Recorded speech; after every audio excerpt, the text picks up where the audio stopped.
시청자 여러분 안녕하십니까? 신통방통 신문 펼쳐주는 남자 윤태윤입니다. 자, 지금 헌법재판관과 관련해서 여야가 충돌하고 있습니다. 대통령목 이미선, 문영배 두 사람을 임명할 수 있느냐 없느냐. 더불어민주당은 대행이 임명을 할 수 없다. 금지법까지 강행하자 여권에서는 대통령 몫의 2명을 추천하고 임명해야 한다라는 목소리, 맞불을 놓고 있습니다. 자, 관련된 내용도 저희가 오늘 자세하게 짚어드릴 텐데요. 먼저 신문 함께 더 살펴보도록 하겠습니다. 조선일보 보겠습니다.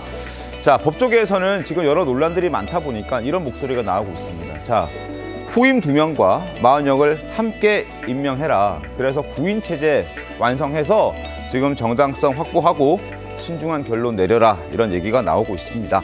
자, 문영배, 이미선 이 두 사람이 지금 4월 18일이면 임기가 종료됩니다. 그 이후에 대통령 몫인 이 두 사람을 대행이 추천하고 임명할 수 있느냐 없느냐, 이 논란들이 지금 커지고 있는 그런 상황인데요. 자, 일단 저희가 좀 지켜보도록 하겠고, 관련 내용들 저희가 토론에서 자세하게 짚어드리도록 하겠습니다. 세계일보 보겠습니다. 이재명 대표가 또 대장동 재판 증인에 출석하지 않았다고 합니다. 자, 이번 벌써 4번째입니다. 300만 원 과태료, 500만 원 과태료 부과받았지만 갈 생각이 전혀 없습니다. 4번 연속 안 나갔고, 검찰에서는 재판이 공전된다. 10분도 안 돼서 끝나버리니까 진행할 수가 없다. 이건 과태료뿐만 아니라 구인 절차를 밟아야 된다라고 얘기를 했고, 지금 재판부, 법원에서도 강제 조치를 검토하고 있다. 이번에도 안 나오면 다음 주 7일 날 또 재판이 있거든요. 그때도 안 나오면 그때는 강제 조치하겠다라고 입장을 밝힌 겁니다. 지켜보죠. 자, 세 번째 신문 보겠습니다. 매일경제입니다.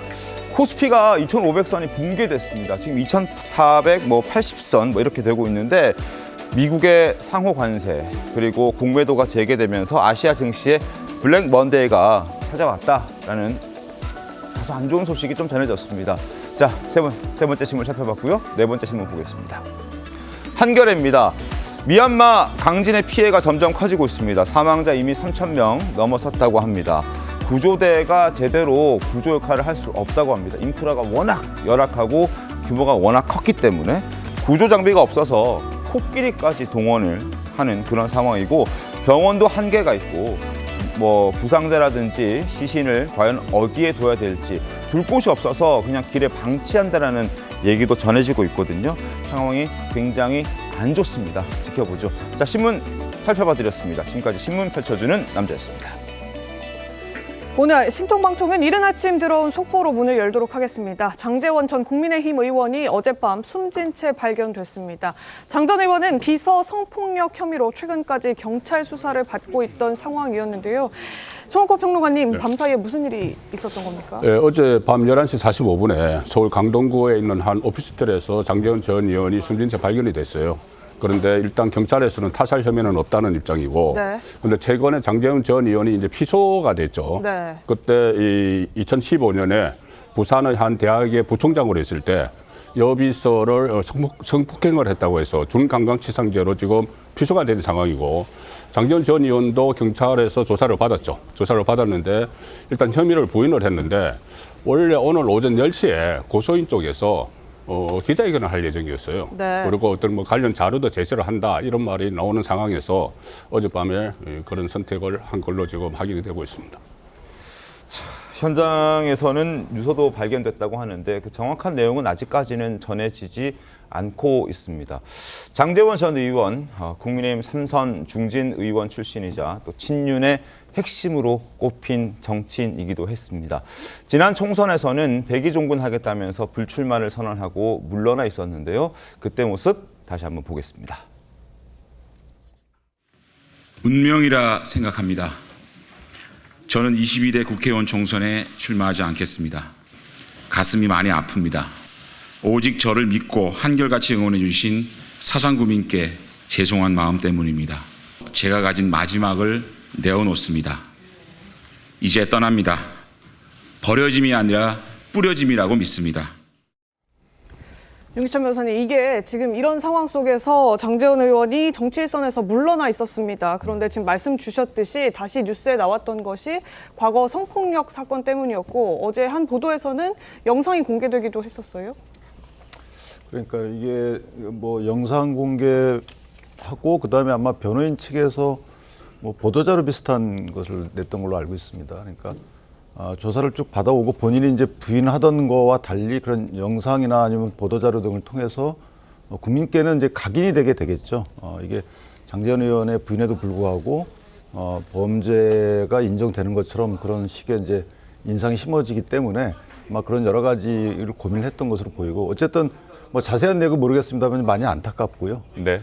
그리고 또 하나는 어쨌든 이렇게 되면 이제 사건은 사실 오히려 더 미궁으로 들어가게 됩니다.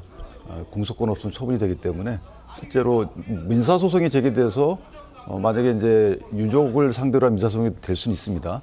그러니까 민사 소송 과정에서 진위가 가려지는 것 이외에는 형사 절차에서는 특히나 이제 형사 절차가 강제 수사 수단이 있기 때문에 실제 사실관계 파악에는 좀 더 유효한데 이것은 이제 끝나기 때문에 오히려 더 미궁으로 들어가는 결과가 됐다. 그래서 네. 신영 의원님, 피해자가 사실 10년 동안 피해 사실을 드러내고 있지 않다가 이제 최근에 이 문제를 제기하면서 불거지기 시작했는데 그 10년 동안 드러내지 않다가 최근에 드러낸 이유가 있습니까? 글쎄요. 명확하게 저희가 확인하기는 어렵긴 하겠지만 당시 사건 발생에는 20대 여성으로서 상당히 그 상황에 대해서 세상에 알리는 것이 두려웠을 것이다. 근데 현장에서의 증거 수집을 해놓은 것으로 보아서 지난 10년간 그런 부분들을 간직하고 있었다. 이런 거는 언젠가는 이것을 또 활용할 수도 있겠다라는 생각은 했었던 것 같습니다. 네. 그런 부분에 있어서 이번 사건이 상당히 상처로 모든 분들에게 남을 것 같은데요. 그럼에도 불구하고 이런 2차 피해나 2차 가해가 이루어지는 상황이 앞으로는 발생하지 않았으면 좋겠다라는 바람을 가지고 이 사건 정말 마음 안타깝게 보고 있습니다. 네. 장재원 전 의원, 국회의원으로 의정 활동했을 때 모습도 잠시 보여드리도록 하겠습니다. 후보자 블로그 이런 걸 지금 쓰신 적 있습니까? 박시환 정신으로 함께 가겠다. 우리법연구회 회원이 지지하는 대법원장이 취임했고 한 단체가 대법원장을 지지했다. 이런 행동을 하는 겁니다. 행동을 하는 게 이게 학술 연구단체입니까? 아니. 자, 사실상 사법부 운영권을 장악해서 목표를 달성하기 위한 행동하는 단체로 보입니다. 그런데 후보자께서는 박시환 정신을 이어받겠다라고 얘기하고 지금 저는 이런 가짜 뉴스를 고의로 기획하고 시나리오를 만들고 행동하는 이런 매체에 대해서는 저는 폐간을 고민해야 된다. 없애버려야 된다. 그것이 바로 원 스트라이크 아웃의 최종 단계입니다. 폐가망신시켜야 된다고 봅니다. 네, 친윤계 의원이고 또 여당 국민의힘의 3선 중진 의원이었습니다. 물론 최근에 논란으로 탈당을 하긴 했지만 최근까지 몸담았던 국민의힘에도 이 소식 지금 전해지고 있을 것 같은데 김영태 의원님 지금 당 분위기는 좀 어떻습니까? 굉장히 당혹스럽고요. 그렇습니다. 물론 이제 뭐 죄가 있다면 거기에 대해서 응당 혐의가 있다면 확인해서 처벌받아야 되겠지만 이것이 또 극단적인 선택을 한 것은 또 다른 문제이기 때문에 당으로서도 굉장히 좀 충격적인 사건인 것 같고요. 조금 이따가 당으로 좀 들어가 봐서 저도 사태에 대해서 좀 수습을 해봐야 될 것 같습니다. 네, 어제 오후 밤 11시 40분에 이제 숨진 채 발견이 됐는데요. 지금 장례 절차나 향후 일정들도 좀 궁금해지는 대목이 있습니다. 송건 본부장님, 이런 일정들은 나중에 향후에 어떻게 되는 겁니까? 일단 뭐 지금 김대식 의원이 그 지역구를 물려받은 의원이거든요. 네. 부산의 사상을. 그래서 김대식 의원이 좀 언론과 이야기를 하고 있는데 지금은 성모병원 장례식장에 있고 아마 고인 지역구가 부산 쪽이니까 그리고 부산에서 계속 활동을 했어요. 부산에서 아마 빈소가 차려질 예정인데 네. 장재원 전 의원은 뭐 저도 취재를 하면서 자주 이렇게 접촉을 했지만 네네. 상당히 이렇게 정치적 문제를 해결하는 능력이 뛰어났어요. 그래서 가령 예를 들어서 윤석열 후보와 안철수 후보의 막판 후보 단일화 이런 것도 성사를 시켰고 그렇죠. 그리고 또 본인이 책임지는 모습도 많이 보였거든요. 저번에 이 총선 때 그때 뭐 영남 중진 퇴진론 또 친윤 퇴진론 나왔을 때 본인이 스스로 불출마 선언을 했지 않습니까? 그런데 이번에도 본인이 책임질 일이 있으면 책임을 지고 하는 그런 모습을 좀 보였으면 하는데 좀 안타깝습니다. 예, 알겠습니다. 지금 이 피해자 측에서는 아침 10시에 기자회견을 예정하고 있었는데 조금 전에 이제 취소하겠다 이런 내용도 전해졌습니다. 윤 변호사님, 이게 지금 피고 소인이 어쨌든 사망하게 된 상황인 거라서 이 사건이 그대로 그러면 종결되게 되는 건가요? 예, 형사사건은 사실 이제 당사자, 피의자가 사망한 경우에는 공소권 없음 처분이 되거든요. 그래서 이거는 그렇게 종결이 되는 거고, 조금 전에 제가 말씀드렸지만 이제 피해자분이 이제 민사의 의지가 있다면, 그러니까 장제원 의원이 만약에 장제원 의원을 상대로 해서 민사소송을 제기할 수 없기 때문에 그 유족을 상대로 해서 손해배상 소송을 상속이 되기 때문에 가능한데, 그렇게 할지는 뭐 변호인이 판단하겠죠. 그런데 어쨌든 법률상 그렇게 됩니다. 다만 법률상 손해배상 소송에서는 입증이 서로 간에 입증 공방이 있어야 되는데, 형사 절차에서는 이제 수사기관이 강제적인 절차를 통해서 증거를 수집하는 절차가 있지만, 민사에서는 그런 강제적 동원이 쉽지 않기 때문에 어떤 선택을 할지는 이제 피해자가 결정하겠죠. 알겠습니다. 향후 어떻게 될지 좀 지켜보도록 하겠습니다. 자, 이제 저희는 정치권 이야기로 더 깊숙이 들어가 보겠습니다. 오늘 4월 1일입니다. 윤 대통령 탄핵 심판 선고도 마침내 이제 4월을 넘기고야 말았습니다. 이제 관심은 4월 18일 이전에 헌재가 선고를 하느냐, 아니면 하지 못하느냐, 바로 이것인데요. 화면 함께 보겠습니다. 더불어민주당이 최후 통첩일이라고 밝혔던 날이 바로 오늘 4월 1일입니다. 4월 1일까지 한독수 권한대행이 40여 후보자를 임명하지 않는다면 중대 결심을 하겠다라고 얘기를 했죠. 그런데 과연 그게 무엇인지 저희가 많이 궁금해하고 있는 상황이기도 합니다. 4월 4일, 4월 11일 이때쯤 선고가 나지 않을까. 지금 현재 법조계와 정치권에서는 가장 유력하게 보는 날짜가 4월 4일과 4월 11일입니다. 그러나 더불어민주당이 지금 보여주고 있는 모습을 봤을 때, 그리고 국민의힘도 여러 가지 목소리를 내는 걸 봤을 때 4월 18일을 넘길 수도 있겠다. 그런 전망도 적지 않게 나오고 있는 그런 상황입니다. 자, 4월 18일을 과연 넘길까요? 아니면은 4월 18일 이전에 선고가 나올까요? 저희가 이 부분을 오늘 자세하게 조명해 드리겠습니다. 네, 지금 이 상황에서 가장 답답하고 조바심 드러내는 곳 바로 민주당이 아닐까 싶다, 이런 얘기들이 계속 나오고 있습니다. 줄탄핵 또 재탄핵에 이어서 어제 입법 카드까지 꺼내든 모습인데요. 지금 보시는 것처럼 헌법재판소법 개정안을 야당에서 잇따라 발의하고 있습니다. 대통령이 국회와 대법원 몫의 헌법재판관을 7일 이내에 임명하지 않을 경우 자동적으로 임명되는 것을 간주하겠다. 그리고 후임자가 임명되지 않으면 기존의 임기가 만료된 재판관들이 계속해서 직무를 수행할 수 있도록 하겠다. 임기 연장법까지 민주당 주도로 내놓고 있는 겁니다. 이 두 케이스 모두 진보 성향의 마은혁 재판관 후보자를 사수하거나 혹은 퇴임 예정인 진보 성향, 마찬가지 진보 성향의 문영배, 이미선 재판관을 지키기 위해서 야당이 몰두하는 것 아니냐, 이런 지적이 계속 나오고 있습니다. 자, 그리고 하나 더 있습니다. 김용민 의원이 대표 발의한 법안인데요. 대통령 권한대행은 국회, 대법원장 몫의 헌법재판관에 대해서만 임명할 수 있다. 그러니까 지금 문영배, 이미선 두 사람은 대통령 몫의 헌법재판관들입니다.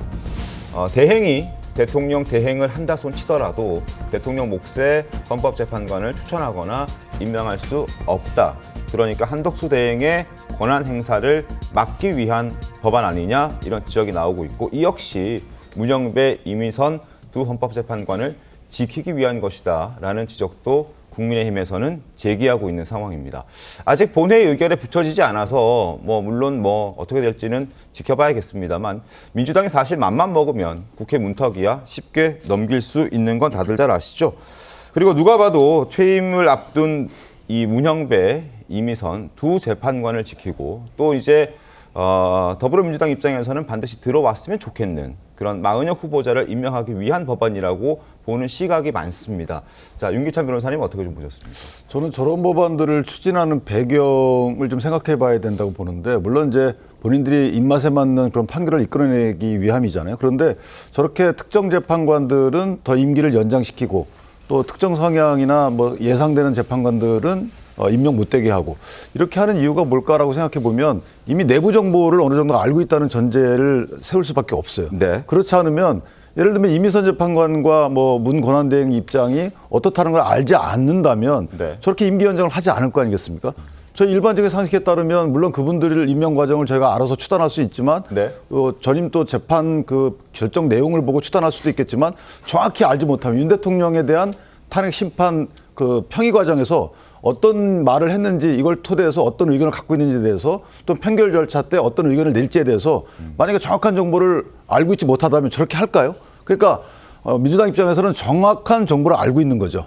이분들이 어떤 판결을 할 것이다라는 그게 더 문제라고 봐요.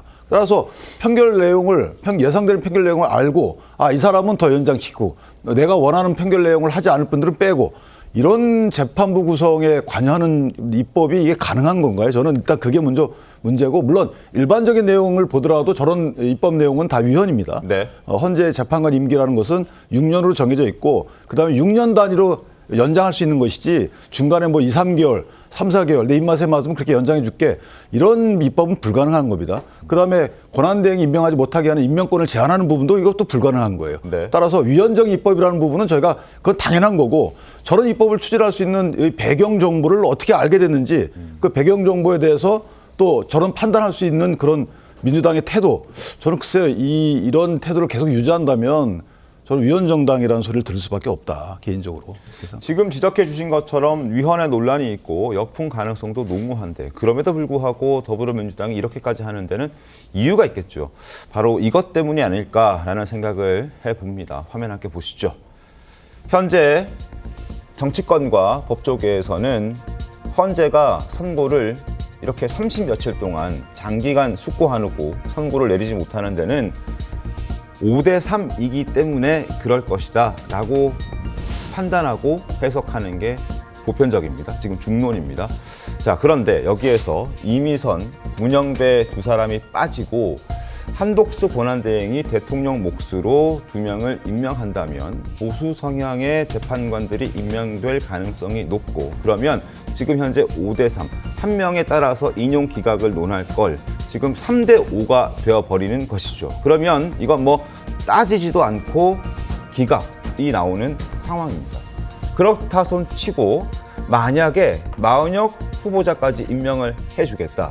그러면 9명이 갖춰지게 되는데 그래도 지금 인용의 표를 던질 사람이 4명 정도에 불과하고 나머지 5명은 기각 내지는 각하할 가능성이 높다. 결국 4대5가 되고 이것 또한 기각. 그러면 윤 대통령이 복귀하는 상황이 됩니다. 결국 조기 대선을 상정해 놓은 더불어민주당 입장에서는 지금 여유 있게 승복을 주장하면서 차분히 결론 기다릴 상황이 아니다라고 보는 겁니다. 그냥 내버려 두면 전혀 원하지 않는 방향으로 결과가 나올 수 있기 때문에 이렇게 무리수를 두는 거 아닐까라는 지적들이 지금 나오고 있는 것인데요. 자, 김용태 의원님은 저 부분을 좀 어떻게 좀 보셨습니까? 조금 앞서서 이제 윤기찬 변호사께서도 잘 설명을 해주셨지만 아무래도 민주당이 지금 조바심을 내는 이유 중에 하나가 싱크에서 설명했던 것처럼 5대3의 기각 가능성에 대한 정보가 있어서 좀 민주당으로서 또 이재명 대표로서 굉장히 조급한 거 아닌가 네. 이렇게 보는 것이 좀 합리적인 추론 같습니다. 다만 제가 느낄 때는 또 한 가지로 이런 민주당의 의원들이 이제 앞서 설명했던 것처럼 2가지 법안들을 준비하고 있는 거 아니겠습니까? 근데 네. 제가 봤을 때는 그냥 진정성 없이 민주당의 이른바 극성 지지층들을 위한 법안 아닌가 이런 생각이 있습니다. 왜냐하면 사실 시기적으로요. 그러니까 4월 18일 날 2분의 이제 헌법재판관이 퇴임 예정인데 대통령 만약에 이 법안이 국회를 통과된다고 하더라도 네. 제가 봤을 때는 대통령 권한대행께서 거부권을 쓰실 것 같고 그럼 시기적으로 4월 18일 이전에 이 법안이 다시 통과되기는 어렵지 않을까라는 네. 생각이고 두 번째는 의결정족수입니다. 그렇게 거부권을 써서 국회를 다시 통과하려면 200석이 필요한 건데 거야가 192석이고 정말 민주당이 이 법안이 필요하고 진정성 있는 법안이었으면 국민의힘 의원들을 설득해야 되잖아요. 지금까지 민주당이 계엄 이후에 이 상황을 사태를 수습하기 위한 진정성 위한 그 방안에 대해서 여당 의원들을 설득한 적이 없어요. 지난 3개월 동안 민주당이 뭐 했습니까? 국민의힘을 향해서 내란 동조 세력이다라는 프레임을 짜서 여론을 호도한 것 외에는 네. 실제로 이 사건을 대통령 탄핵이란 이 굉장히 국정 혼란스러운 상황을 수습하기 위해서 민주당이 다수당인 민주당이 국민의힘 의원들을 뭘 설득했습니까? 저는 이해할 수 없어요. 그러니까 이 법안이 통과도 안 될 거고 네. 거부권 쓰면 통과되기도 어려울 텐데 그렇기 때문에 민주당은 이 법안을 결국에는 극성 지지층들을 위한 법안이다. 뭐라도 국성 지지층들이 민주당 입장에서 네. 당신 민주당 의원들 뭐 했냐 이런 비판이 있다 보니까 네. 지금 이 법안을 발의한 의원들이 보통 이제 친명계 의원들로 일컬어지는 그런 의원들이신데 아무래도 극성 지지층들을 위한 맞춤 법안 아닌가 이렇게 생각이 좀 듭니다. 자, 성채윤 부위원장님, 네. 일단 지금 국민의힘 측에서는 통과도 되지 않을 저런 법안들을 발의했다는 부분, 그리고 상의도 전혀 없었다, 협의도 전혀 없었다, 그리고 뭐 현재 상황을 지금 더불어민주당이 알고 저런 얘기들을 하는 것 아니냐 이런 지적들이 나오는데 어떻게 좀 보십니까? 저런 지적들에 대해서는 더불어민주당은 어떤 입장으로 저런 법안들을 발의하셨습니까? 일단 헌재의 내부 정보를 우리가 알고 이렇게 대응한다는 거에 대해서는 사실 무근입니다. 알 수 없는 거 아니겠습니까? 지금 헌법재판소가 잘하고 있는 것 중에 하나는 내부 정보를 밖으로 유출시키지 않고 있다는 거는 저는 저희 당뿐만 아니라 국민의힘도 인정하는 부분이라고 생각합니다. 자꾸 저희 당이 하는 행동에 대해서 내부 정보를 얻고 저러는 것 아니냐는 건 어디까지나 추측의 영역이고요.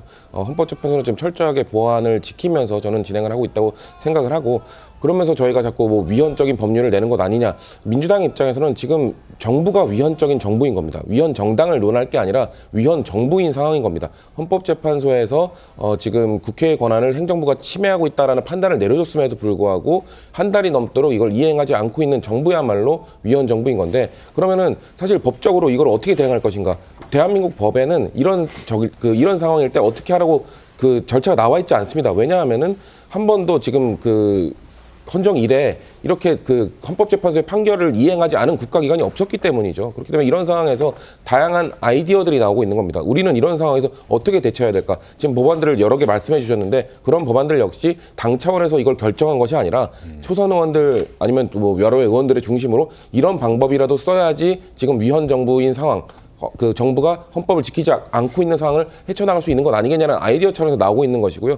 지금 당은 정한 게 없습니다. 그리고 4월 18일 이전에 저는 개인적으로는 4월 18일 이전에 결론이 나올 거라고 생각을 하는데 네. 4월 18일 만약 넘기게 될 경우에 6인 체제로 갈 경우 사실상 뭐 대통령 권한 임명 몫을 권한대행이 임명할 수 있다 생각하지 않거든요. 그렇기 때문에 그렇게 되면 한덕수 정부가 되는 거거든요. 그런 걸 예방하기 위한 다양한 아이디어들이 지금 법안으로서 나오고 있는 상황이다.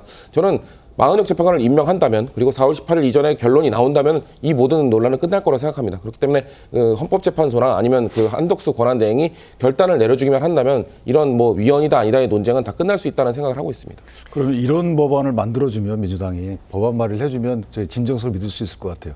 대통령 권한대행도 헌법재판관을 임명할 수 있다. 오히려 이게 더 상식적 아닌가 싶어요. 일반적이고. 왜냐하면 지금 두 분의 임기가 만료되면 어쨌든 뭐 6인 체제가 된다고 그럼 불안하다고 하니 일반적인 그 헌재 운영 시스템을 위해서 두 분이 또 들어와야 되잖아요. 그러면 대통령 권한대행도 헌법재판관을 임명할 수 있다라는 법안을 만들고 임명을 촉구하면 그럼 저는 무난한 해석이 가능한데 오늘 임명하지 말라라고 하니까 임명하지 말고 오히려 이전에 임명됐던 문재인 전 대통령께서 임명했던 이 두 분의 임기를 연장시키니까 여기는 어떤 정치적 의도가 있다 이렇게 볼 수밖에 없고 해서 그런 관측이 더 우세한 게 아닌가라는 생각이 들어요. 짧게 말씀드리면 저는 일찍 동의하는데 그렇게 된다면 국회의 임명 몫을 인정해 준다면 그 세 분이 다 같이 임명되면 되죠. 저는 마은혁 재판을 먼저 임명해 준다면 민주당에서도 연장 법안이 아닌 권한대행도 임명할 수 있다라는 쪽으로 논의를 할 수 있죠. 근데 지금은 마은혁 재판관 국회 임명 몫을 인정해주지 않고 있기 때문에 다양한 다른 논의들이 되고 있다는 말씀을 좀 드리고 싶습니다. 알겠습니다. 뭐 닭이 먼저냐 달걀이 먼저냐 지금 이런 얘기로까지 공방이 좀 번질 것 같은데 특히 이 재판관의 임기를 연장시키는 법안이요. 이미 과거에도 위헌 소지가 지적됐다는 점 저희가 어제도 짚어드렸던 바가 있습니다. 국민의힘에서도 어제 법사위에서 이 부분이 거론이 됐는데 법안이 통과되기 전 법사위에서 나왔던 발언들 들려드리겠습니다. 오늘 상정되는 법안 단호히 반대합니다. 헌법에 나와 있는 헌법재판관 임기를 마음대로 바꾸겠다는 거는 헌법에 나와 있는 대통령 임기도 마음대로 줄이고 늘릴 수 있다 이런 논리랑 크게 다르지 않습니다. 법치 훼손을 넘어가지고 국가 기반을 흔드는 이게 이재명식 발상이에요. 이 시도야말로 대표적인 의회 폭거 사례고 헌정사의 오점으로 남을 겁니다. 처장님께 여쭤볼게요. 이 법에 대해서 동의하세요? 법안이 발의된 것은 저희도 인식하고 있고요. 그리고 이 부분에 대한 저희 지금 공식적인 입장은 아직 없는 상태입니다. 지금 법이 너무 갑자기 만들어지고 올라오니까 헌법재판소의 의견조차 아직 지금 정리되지 않았다. 이렇게 이해하면 됩니까? 저희가 내부적으로 검토 중에 있다고 말씀을 드립니다. 4월 18일에 임기가 종료되는 2명의 재판관들이 있잖아요. 이 두 분 이 법에 대해서 찬성합니까? 반대합니까? 그 뭐 아직 자세한 말씀은 드릴 수 없는 상태고요. 그냥 내부 검토 중이라는 점만 말씀드리겠습니다. 예, 일단 이 임기 연장법에 대해서 헌재가 검토는 하고 있다고 합니다. 그런데 이제 궁금한 게 정작 당사자들은 이 부분 찬성하냐 뭐 이런 질문도 했더니 헌재가 모르겠지만 검토하고 있다 이런 얘기를 하더라고요. 이게 결국에는 또 야당이 밀어붙이겠다라고 하면 본회의 통과하는 건 쉬운 일이잖아요. 본회의 통과하면 또 거부권을 하겠죠. 네. 그래서 지금 마흔역 후보자를 투입시키기 위해서 다수당이 이런저런 모든 법안들을 다 지금 동원을 하지 않습니까? 그럼 결국 또 거부권을 행사해요. 그럼 또 거부권 남발에 대해서 또 그 논란이 있겠죠. 그럼 그 사이에 초래되는 헌법재판소 내부의 혼란은 또 누가 책임질 것인가? 그러니까 지금 4월 18일 그 네. 기한도 있는 것이고 네. 4월 18일 기한이 있는데 이거 지금 4월 18일까지 결론이 안 나왔을 때를 상정을 해서 이야기를 하고 있잖아요. 네. 그러면은 4월 18일 이후에 어떤 일이 벌어지냐 하면은 6개월 임명 연장하겠다. 근데 이건 위헌 소지가 있다. 민주당 일부에서도 위헌 소지가 있어서 반대하는 건데 지금 법사위 소위까지 가버렸어요. 그대로 추진을 하는데 국민의힘에서는 지금 한덕수 대행이 대통령 권한 대행으로서 두 사람이 대통령 몫이니까 대통령 몫 두 사람을 지명을 해야 된다는 이야기가 지금 나오기 시작을 했어요. 그러면 보통 평상시 같으면은 4월 18일에 임기 말려면 벌써 지명을 해서 인사청문회에 들어가 있어야 됩니다. 네. 근데 그걸 안 하고 있었던 거예요. 이런 상황이 있기 때문에. 근데 국민의힘도 그렇게 임기를 연장을 한다고 하면은 그러면 우리도 2명을 지명을 하자 이렇게 되거든요. 그러면 상당한 혼란이 예상이 되고 그래서 4월 18일 넘어가서 이야기하지 않습니까? 이거는. 4월 18일 전에 어떻게 결론이 나와야 된다고 봐요. 왜 넘어가면 엄청난 혼란이 생깁니다. 그런데 여기서 4월 18일 이전에 결론을 내려고 하니까는 결국 마흔역 후보자를 투입을 하기 위해서 이렇게 무리수를 민주당이 쓰는 거지 않습니까? 그 이유는 소위 말하는 5대3 교착설이 그것을 기정사실화하고 하는 거예요. 그런데 만약에 5대3 교착설을 헌재로부터 정보를 받았으면은 그것을 일종의 내통이 여기 있는 것이고 만약에 그렇지 않고 언론의 보도를 기반으로 해서 이것을 5대3 교착설을 기정사실화해서 이렇게 여러 가지 무례한 법안들을 추진을 한다고 하면은 그것은 무책임한 거죠. 확실한 증거도 없이 어떻게 5대3 언론에서 보도를 한다고 해서 그 진보 성향의 재판관을 투입을 하면은 이것은 인용이 될 것이다는 전제로 이렇게 무례한 입법을 추진을 하고 또 그 거부권 행사를 하게 되면은 오히려 민주당이 좀 혼란을 가중시키는 그런 상황으로 가고 있는 거죠. 알겠습니다. 계속해서 여야의 팽팽한 입장을 더 들려드릴 텐데요. 국민의힘에서는 공직자 임기를 이런 식으로 정하는 것이야말로 독재의 시작이다라고 맹공을 펼치고 있습니다. 목소리 확인하겠습니다. 헌법에 임기가 정해진 주요 공직자들에 대해서 물러나지 않으면은 임기가 연장된다? 이게 독재의 시작입니다. 만약에 집권 여당이 다수당을 차지하고 있으면서 대통령 후임 정해지지 않으면 5년 임기 지나도 대통령 계속하겠다. 법안 내서 통과시키고요. 대통령 제2요구권 행사 안 한 다음에 다음 대선 못하도록 대통령이 방해하면 어떡할 겁니까? 그게 독재예요, 그게. 맞습니다. 이런 법을 내놓고 이거를 국회에서 통과시키자? 왜 독재의 시작인 겁니다. 이런 법을 가지고 독재다 어쨌다 하는 것은 그것은 과도한 말씀이다. 근거도 없이 하는 거 가지고 그거는 믿지 마세요. 경강부에 하지 마시고. 경강부의 뜻이 뭐예요? 국민의힘이 하는 게 경강부예요. 지금 하고 있는 게 경강부예요. 네. 들으신 것처럼 국민의힘은 더불어민주당이 독재로 방향을 잡았다라고 비판을 하고 있습니다. 그러면서 국민의힘에서는 한덕수 대행이 대통령 몫의 재판관 추천 절차를 밟자는 이런 주장도 지금 등장한 상황인데요. 그런데 이런 걸 한번 생각해 보죠. 민주당이 대행이 대통령 몫의 헌법재판관 추천과 임명을 못하도록 법안을 내는 것을 보면 역설적으로 지금은 이 추천하고 임명하는 것도 괜찮다는 이야기가 아닌가라는 생각도 들고 그리고 나중에 거부권을 행사할 것까지 계산을 해서 이런 법안을 발의했다면 그 거부권을 빌미로 다시 한번 탄핵을 소추하려는 의도가 깔려 있는 것 아닌가라는 궁금증도 지금 드는 상황인데 신현영 의원 어떻습니까? 지금 한덕수 권한대행은 국민들이 선출한 대통령이 아닙니다. 그렇기 때문에 직무를 임시적으로 대행하고 있는 것이죠. 그러다 보니까 어디까지가 그런 권한을 행사할 수 있는 범위냐에 대한 많은 논란이 있는데 그렇기 때문에 현상 유지를 위한 대통령의 권한을 행사하는 게 맞다라는 중론들이 있습니다.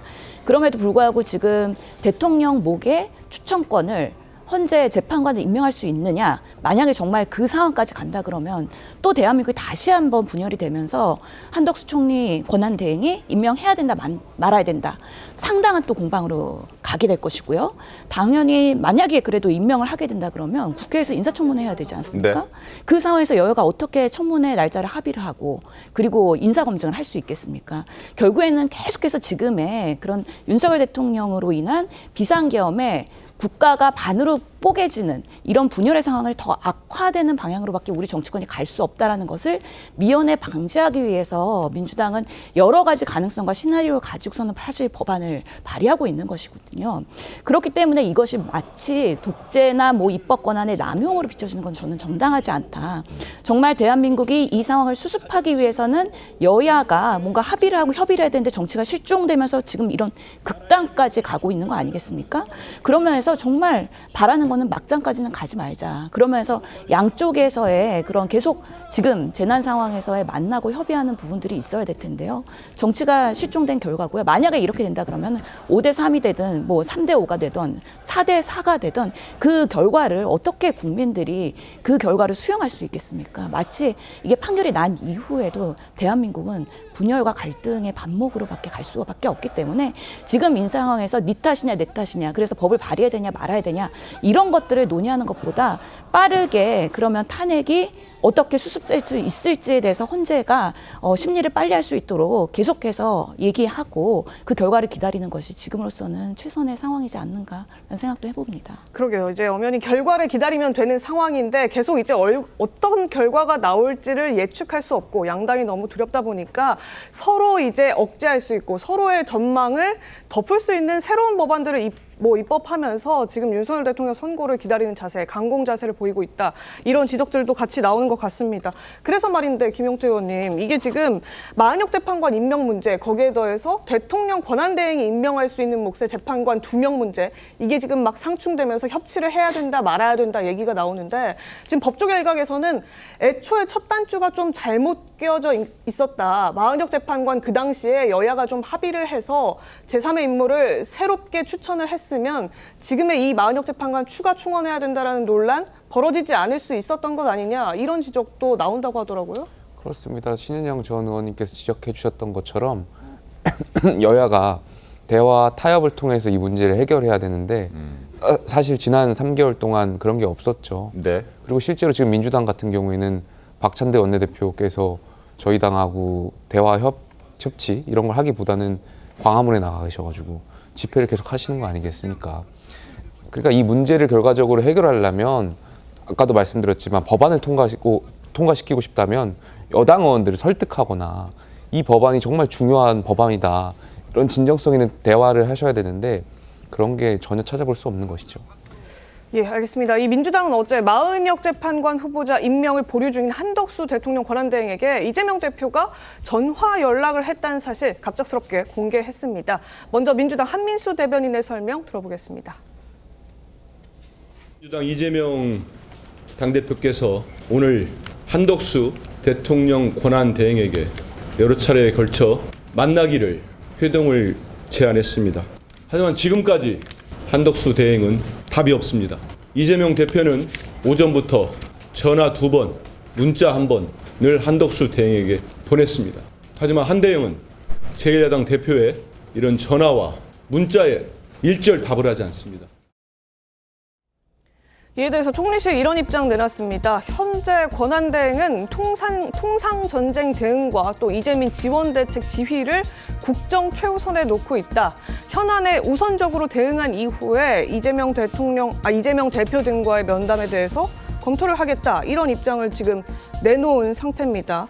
즉 이 민주당이 헌법재판관 임명 영장 또 대행 임명 불가 이런 각종 법안들로 밀어붙이기 하고 있는 와중에 갑작스럽게 저렇게 한 대행과의 통화를 시도했다. 이런 소식을 민주당이 독단적으로 먼저 좀 전했거든요. 이게 좀 의도가 있는 것 아니냐 일각에서는 이런 말도 좀 나오는 것 같습니다. 일단 명분 축적용이라고 보는 것이죠. 그 한덕수 대행 탄핵을 위해서 대화를 시도를 했다. 그 명분 축적용이라고 보는 것이 그렇게밖에 볼 수 없는 이유가 있어요. 저기 통화를 하자고 이게 그 연락을 취하기 전에 바로 어제 오전에 광화문 천막 당사에서 최고위원회의를 주재를 하면서 이재명 대표가 지금 이 상황에 대해서 5.18 그 민주화운동과 또 빗대고 이렇게 하면서 결국 이렇게 된 책임은 그 한덕수, 최상목 두 사람에게 있다고 딱 꼭 집었습니다. 네. 집어서 한덕수 책임론을 제기를 하고 바로 만나자고 한 거예요. 그리고 그런 상황이고 또 박찬대 원내대표를 비롯해서 다른 그 지도부에서는 초선 의원들은 30일까지 한덕수가 결단을 해라. 그리고 또 박찬대 의원은 오늘까지 1일까지 결단을 해라. 이렇게 압박을 하고 하지 않으면은 쌍특검을 하겠다. 그 쌍탄핵을 하겠다. 네. 그리고 줄탄핵을 하겠다. 심지어 완전히 통탄핵을 하겠다는 이야기까지 나왔어요. 맞습니다. 통째로 탄핵을 해서 국무회의를 마비시키겠다. 지금 국무회의를 이끌면서 국가를 운영하는 사람은 한덕수 대행이죠. 그런데 한덕수 대행 체제를 완전히 마비시키겠다고 겁박을 하면서 그러면서 대화를 하자고 하니까 한덕수 대행 입장에서는 이것은 일종의 명분 쌓기라고 보는 것이고 네. 그리고 실제로 한덕수 대행이 지금 정치권 논란에 뛰어들 수가 없어요. 여러 가지 상황들이 뭐 산불도 있고 그다음에 미국의 통상 압력 그 고율 간세법 지금 3일부터 발효되지 않습니까? 이런데 지금 매달리고 있는데 갑자기 그 정치권으로 끌어들이려고 하니까 거기에 대해서 거부 의사를 분명히 밝힌 거죠. 네, 한덕수 권한대행 조금 전에 국무회의가 있었고 거기에서 이런 얘기를 했습니다. 일단 상법 개정안 이건 거부권을 행사했습니다. 한덕수 대행 체제에서 이제 7번째 거부권인데 이건 다시 한번 논의를 해라라고 국회로 넘겼고 국민연금에 대해서도 언급했는데 모수 개혁에 이어서 이제 구조 개혁할 때다. 이제 젊은 층에 너무 많은 부담을 줘서는 안 된다. 그런 차원에서 모수 개혁은 성공했지만 이제 구조 개혁할 때다라는 입장도 밝혔고 그리고 이재명 대표와 만나자고 이재명 대표가 얘기를 했습니다만 한덕수 총리는 오늘 오후에 SK하이닉스 이천 본사를 찾으면서 경제와 관련된 일정들을 소화할 예정으로 알려져 있습니다. 지금 입법부를 만나서 정치적인 문제를 해결하는 것보다 행정부의 권한 대행으로서 지금 경제를 살리는 데 더 집중해야 된다. 이런 메시지를 지금 표현한 것 아닌가 하는 생각 듭니다. 자, 이제 조급해진 더불어민주당은 거대 의석수를 이용한 입법뿐 아니라 초선들을 중심으로는 아예 법을 넘어서는 국무위원 줄탄핵이라는 초법적 방안까지 거론하고 있습니다. 그리고 그 배후에는 김어준 씨가 있다고 지금 의심을 받고 있습니다. 어제는 민주당 초선 국회의원 무려 6명이나 김어준 씨 방송에 갔고 마치 김어준 씨가 이렇게 강의라도 하듯이 가르치고 또 방향도 제시해주고 때로는 의원들을 혼돈내는 모습까지 보여줬었는데 어떤 상황인지 저희가 직접 보여드리겠습니다. 전원 탄핵해버렸어요. 네. 그러면 어떻게 됩니까? 그러니까 그런 극단적인 일은 아니 제가 물어보는 거예요. 다 안 하셔도 돼요. 안 하셔도 되는데 그런 상상력도 발휘하고 의논하고 다 계획이 있구나 라고 안심하게 만들어 주세요. 주무시지 마시고 이제. 제가 이제 걱정하는 거는 어차피 치킨 게임으로 지금 가고 있는데 서로 할 수 있는 최대치기가 뭔지 저쪽에서 가늠할 수 없을 정도로 다 할 수 있어 우리는. 이런 결의가 있어야 되는 거 아닌가요? 그런 결의 돼 있습니다. 네, 그죠. 그거 생각 좀 해주세요. 다 전략을 노출하실 필요는 없는데. 새겨 듣겠습니다. 예, 김용태 의원님, 사실 이 현역 의원 6명이 저렇게 한 방송에 동시에 출연하는 것도 좀 이례적이긴 하거든요. 섭외가 굉장히 어렵습니다. 그런데 그 아침 시간에 초선 의원 6명이 김어준 씨 방송에 출연을 했고 지금 보여드리는 것처럼 최대치 가늠할 수 없을 정도의 결의가 있어야 되는 것 아니냐 이랬더니 그런 결의 다 돼 있다. 보고하듯이 대답하고요. 백승하 의원은 새겨 듣겠다. 이런 말까지 했습니다. 어떻게 좀 보여지십니까, 김 의원님? 이해할 수가 없죠. 그리고 저 6분 중에 저랑 상임위가 같은 상임위에 활동하시는 의원님도 계신데 누굽니까? 뭐 백승하 의원님 같은 같이 교육위원회 활동하시는데 학교 선생님 출신이시더라고요. 예, 뭐 공무원들을 항상 이렇게 혼내시고 네. 그런 역할만 보다가 저렇게 김어준 씨 앞에서 새겨 듣겠다 이렇게 하면서 굉장히 공손한 모습을 보이시는 것 보니까 저런 모습도 있구나 좀 충격적으로 받아들였는데요.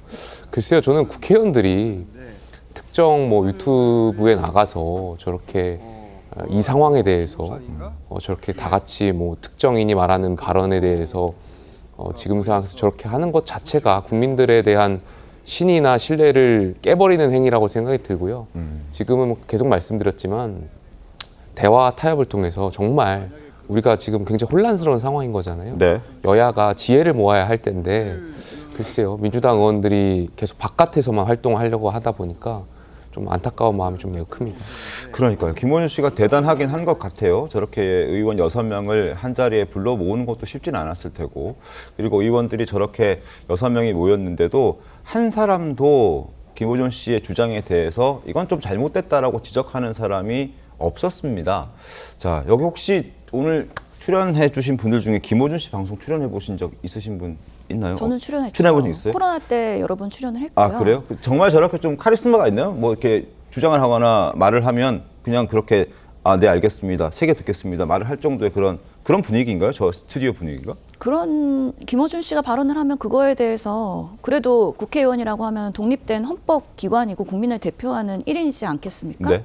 그러면 이런 상황은 이러하다. 이렇기 때문에 민주당은 이렇다. 또는 나의 생각은 이렇기 때문에 앞으로 의정활동을 어떻게 하겠다는 소신있고 얘기할 수 있어야죠. 그렇지 않은 상황에서 나가서 마치 지령을 듣는 듯한 그런 모습을 보이는 거는 정말 출연자로서의 준비가 되지 않은 모습이라고 생각이 듭니다. 지금 저 6분들은 신여영 의원께서 보셨을 때는 준비가 덜 된 사람들이다. 아니 뭐 6명을 다 그렇게 얘기할 수는 없지만 새겨 듣겠습니다라는 얘기를 굳이 대놓고 얘기할 만큼 국회의원이 그런 유튜브에 나가서 얘기한다는 건 준비가 안 돼 있다라고 보일 수가 있는 겁니다. 저는 이렇게 생각하고 이런 준비가 돼 있고 만약에 대한민국의 정치가 이런 시나리오로 간다 그러면 나는 이렇게 대응하겠다 정도의 생각은 가지고 출연을 해야 아니 그 유튜브에서의 청취자들도 이 의원은 그래도 나름의 본인의 방향이 있구나를 보면서 지지를 하는 것인데 네. 그런 부분 없이 무조건 출연 요청이 왔다고 해서 출연한 거 아닌가에 대한 상당한 아쉬움이 남는 것이고요. 그러면서 또 이렇게 우리가 구설수에 말릴 수가 있는 거 아니겠습니까? 네. 근데 김어준 씨 유튜브는 워낙에 많은 사람들이 출연을 합니다. 그건 뭐 그리고 사실이죠. 예, 네. 민주당 의원으로서 출연하는 거는 나름 출연 섭외를 받았다는 거는 또 하나의 어필할 수 있는 기회이기 때문에 좋은 찬스이기도 합니다. 그만큼 잘해야 되는 거죠. 그렇기 때문에 그런 준비를 좀 하시고 가셔라. 그리고 소신을 명확하게 밝히셔라. 그렇지 않으면 출연이 적당한 타이밍에 될 수 있도록 본인이 한 번 더 고려하셔야 된다라고 말씀드리고 싶습니다. 아주 초선 의원 6명이 어떻게 골랐겠어요? 원내 대변인이나 네. 법률 대변인 이런 사람들이에요. 네. 지금 이건태 의원 법률 대변인. 예, 법률 대변인이고 윤종군 의원인가 그 원내 대변인이고 또 원내 대변인도 있어요. 강유정 대변인. 예, 그 원내 대변인이고 그 전에 섭외를 해서 또 출연한 김용민 의원도 원내 수석 정책 부대표죠. 네. 그 앞에 노정면 의원은 원내 수석 대변인이에요. 네. 그러니까 원내 지도부를 불러서 저렇게 이야기를 하는 겁니다. 그런데 이게 그럼 원내 대표는 뭐 하는 것이냐? 도대체 그 시스템이 어떻게 된 것이냐? 원내 대표는 저기서 아무 역할이 없잖아요. 저렇게 하는데 또 하나 문제는 저기서 논의된 내용들이 실행이 된다는 거예요. 노정면, 김용민 의원이 나왔을 때 조금 전에 말씀드린 통탄핵을 이야기를 했잖아요. 아니, 통탄핵에서 국무회의를 마비시키자. 네. 그 이야기를 하고 나서 바로 초선들의 집단으로 성명을 냈지 않습니까? 맞습니다. 그거 빨리 그 임명 안 하면 줄줄이 다 탄핵은 묻지도 따지지 않겠다 탄핵하겠다. 네. 이게 공교롭다고 할 수가 있어요. 원내 그 지도부가 가서 그런 이야기를 나누고 나서 그 원내에 속해 있는 초선 의원들이 그런 성명을 냈다는 것은 네. 그 실행이 된다는 게 가장 큰 문제점이라고 저는 봅니다. 사실은 의원들은 각자가 이제 개개인이 다 헌법기관이고 그런데 이제 지금 저 구성만 보더라도 말씀 주셨듯이 지도부의 일원들이 일단 많습니다. 3명 정도 당직을 맡고 있고요. 나머지 3명은 이제 국무위원 줄탄핵을 주장했던 초선 의원들 70명. 더민초라고 하는 그 초선 그룹에 더민초 간부를 맡고 있는 3명이 또 나가서 나름 그렇죠. 이제 민주당에서 다 직책이 있는 의원들이 저렇게 한데 모여서 김어준 씨 방송에 출연을 한 상황인 거거든요. 그런데 그렇게 되면 이제 보는 사람 입장에서는 이 의원들이 어떤 생각을 갖고 어떤 걸 추진하려고 하는지 좀 듣고 싶을 텐데 사실은. 근데 사실은 듣는 게 아니라 김어준 씨가 일방적으로 이거 좀 더해라, 이거 좀 하세요 이렇게 얘기하니까 알겠다, 새겨 듣겠다 이런 얘기만 지금 하고 있는 상황이었던 거거든요. 윤기찬 변호사님, 이 약간 좀 주객이 전도된 거 아닙니까? 저거는 글쎄요, 뭐 방송에 나가서 본인의 소신을 밝히는 자리가 아니잖아요. 그다음에 예를 들면 이 시청자라고 해야 되나요? 뭐 댓글을 소개하는 정도는 그럴 수 있어요. 이런 의견도 있는데 어떻게 생각하냐라고 지금 김어준 씨가 내리는 지침과 같은 얘기를 물어볼 수는 있겠죠. 그런데 본인이 생각하는 말을 의원들께 사실 저 부분은 거의 강요잖아요. 왜냐하면 다시 한번 재반박하기 때문에 왜 이렇게 이런 내용도 있고 이런 이유도 있는데 왜 안 하냐는 식의 재반박까지 간다면 본인의 의사를 심어주는 건데 저게 가능한가 이런 문제가 하나 있고 네. 저희 헌법에 보면 사실은 국회의원은 국가적 이익을 최우선시한다. 양심에 따라 직무집행한다라고 돼 있는데 저거에 따르면 김어준 씨의 지시에 따라 직무집행하는 게 되는 거잖아요. 물론 과한 표현이긴 합니다만은 그 정도로 저것만 보면은 사실은 저 부분은 방송 나가서 공개적으로 여러 그 본인 지지층에게 나 이렇게 말 잘 듣고 있습니다라는 걸 보여주는 것이 내 정치 인생에 도움이 된다 이렇게 판단하니까 할 거 아니겠습니까?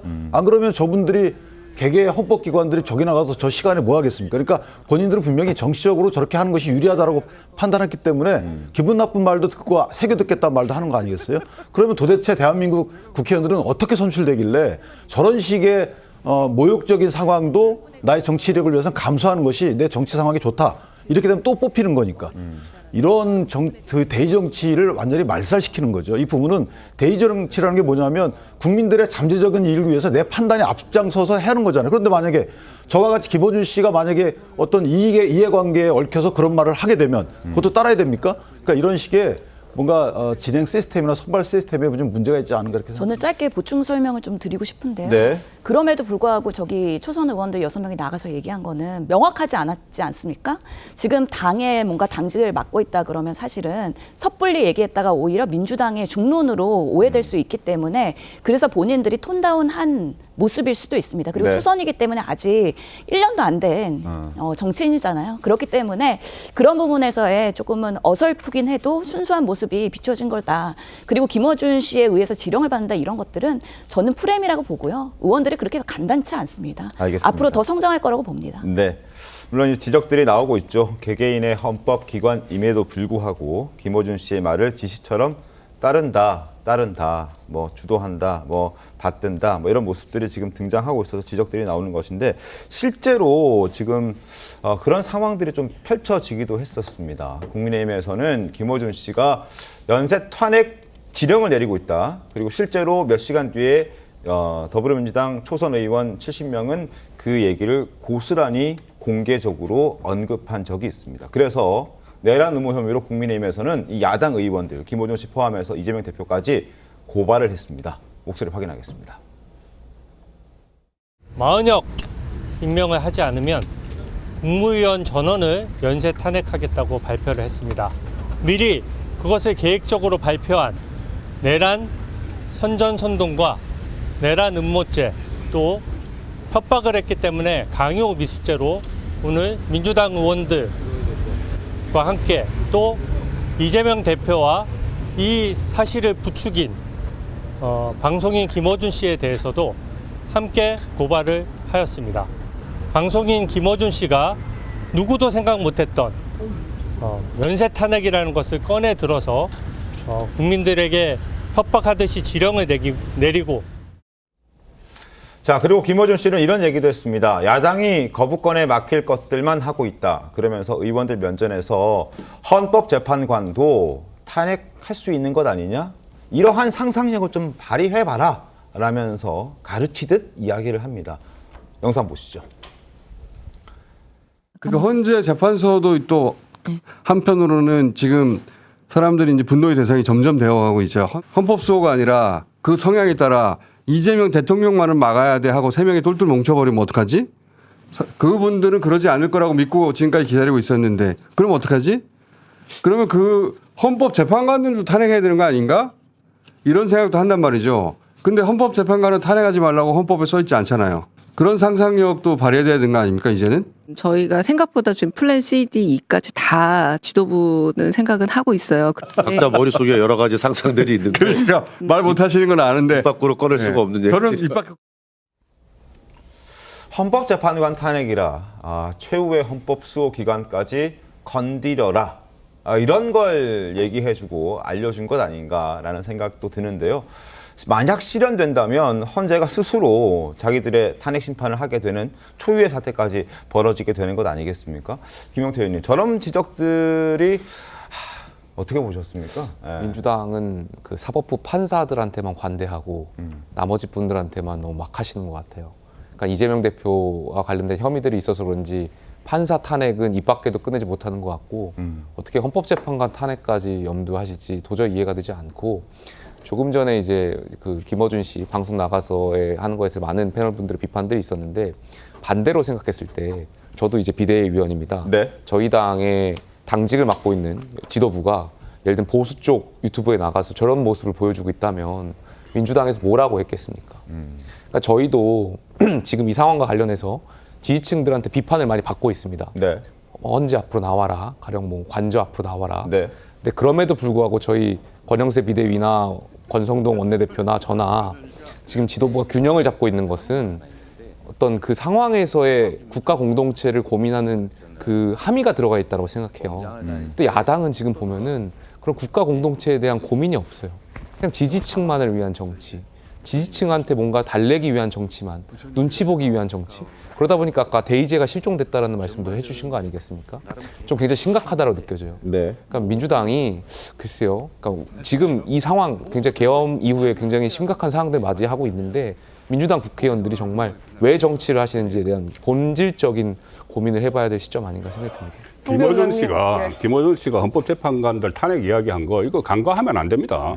헌법재판관 8명 전원을 탄핵하자는 게 아니에요. 네. 그 탄핵 기각이나 각하를 주장하는 사람을 탄핵하자는 이야기를 안 들립니까? 특정 헌법재판관들을 탄핵하자 이런 주장이다. 그렇습니다. 그 전에 그 서영교 의원과 박찬대 그 원내대표가 3명을 그때 좌표를 찍었잖아요.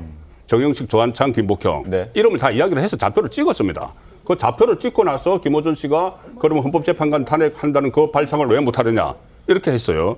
그러면은 실제로 3명을 탄핵을 추진하라는 이야기예요. 실제로 집행이 되지 않습니까? 그 저는 조금 있으면 그 3명의 헌법재판관들에 대한 탄핵 추진도 나올 수 있을 것 같아요. 그거 간과할 수가 없습니다.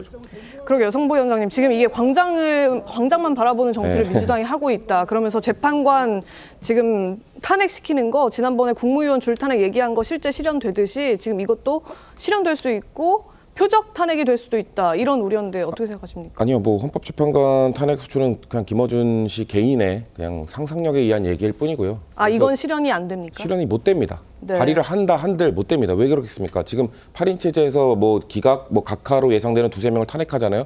정족수 때문에 심의조차 못 합니다. 왜냐면은 8인 중에 뭐 3명을 한다고 하면 5명만 남잖아요. 그럼 심의를 못 합니다. 근데 이 안은 지금 4월 18일 2명의 재판관이 임기가 끝난 이후의 상황을 고려하고 얘기하는 거 아닌가요? 그러면은 더 줄어드니까 더 못하죠. 네. 더 못하게 되는 상황이기 때문에 저거는 그냥 답답함에 그냥 이렇게도 할 수 있는 것 아니냐고 얘기할 뿐이지 법적으로 조금만 따져보더라도 그냥 실현 불가능한 얘기라는 걸 누구나 알 수 있는 얘기입니다. 그렇기 때문에 저는 그냥 상상 차원에서 나온 얘기란 말씀을 드리고 싶고, 근데 그렇다고 해서 우리가 김어준 씨의 뭐 지령을 받아서 막 이렇게 이걸 이행한다? 저는 아까 김용태 비대위원께서 지금 국민의힘 지도부는 김용태 비대위원님 같은 분들은 이렇게 선을 긋고 잘하고 계시지만 다른 의원님들은 안 그러시잖아요.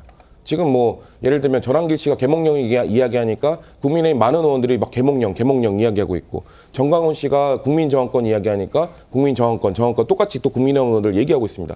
지금 정광훈 씨는 뭐라고 했죠? 탄핵이 인용될 경우 헌법재판소 처단해야 된다고까지 했습니다.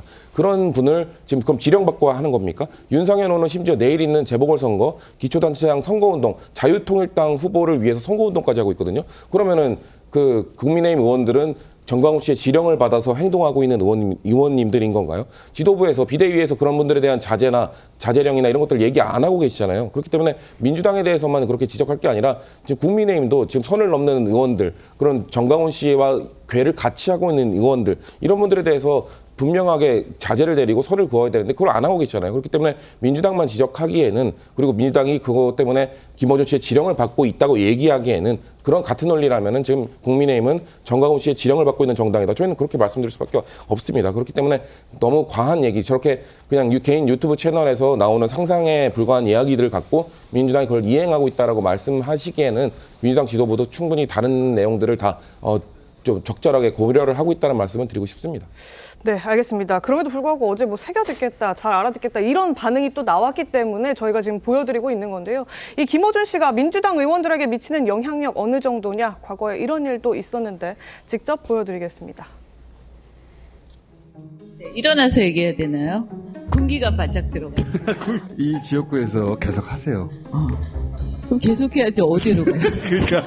갈 데도 없어. 자, 차렷 경례 한번 해주세요. 차렷 경례. 아니, 절까지. 차렷, 절.